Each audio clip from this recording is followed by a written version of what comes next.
India ஆன்மீகத்திற்கு பெயர் பெற்ற நாடு. இந்தியாவில் வேற்றுமையில் ஒற்றுமை என்ற கோட்பாடுகளுக்கிணங்க இங்கு பல்வேறு மத கோயில்களும் உள்ளன.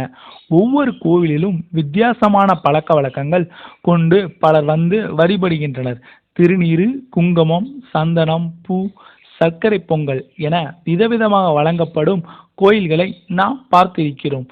இந்த கோயிலில் பிரசாதம் என்ன வழங்குகிறார்கள் என்று உங்களுக்கு தெரிந்தால் உடனே சென்று விடுவீர்கள் மத்திய பிரதேசத்திற்கு. அப்படி என்ன தராங்க? தங்கம். ஆம், தங்கமாக பிரசாதம் வழங்கும் ஒரு கோயில் ஒன்று உள்ளது. மத்திய பிரதேச மாநிலத்தில் மால்வாய் பகுதியில் வடமேற்கு பகுதியில் அமைந்திருக்கிறது. ரத்னபுரி என்ற வரலாற்று பெயர் கொண்ட இந்த ஊர் தங்கத்திற்கு பெயர் பெற்றது. இங்கு அமைந்துள்ளதுதான் மகாலட்சுமி கோவில். தங்கம் பரிசாக வழங்கும் கோயில் மத்திய பிரதேச மாநிலத்தில் அமைந்துள்ளது. கோயில் என்பது பக்திக்கான இடம் மட்டுமல்ல, வறியவர்களுக்கு வசதியானவர்கள் தங்களால் இயன்றவற்றை வழங்குவதற்காக நம் முன்னோர்கள் அமைத்து கொடுத்த இடமாகும்.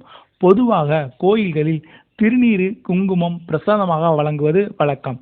ஆனால் இந்த கோயிலில் தங்கம் பிரசாதமாக வழங்கப்படுகிறது என்பது நிச்சயமாக ஆச்சரியமளிக்கும் விஷயமாகும். நாம் கோயிலுக்கு செல்லும் பொழுது பணமாக காணிக்கை செலுத்துவது வழக்கம். ஆனால் இந்த கோயிலுக்கு வருபவர்கள் தங்களால் முடிந்த பணம், வெள்ளி, தங்கம் போன்றவற்றை காணிக்கையாக தருகிறார்கள். அந்த வருடத்தின் தீபாவளி நன்னாளில் மொத்த காணிக்கையும் கணக்கிட்டு வந்த தங்கம், வெள்ளி காசுகளை அப்படியே கோயிலுக்கு வரும் பக்தர்களுக்கு பிரசாதமாக வழங்குகிறாராம்.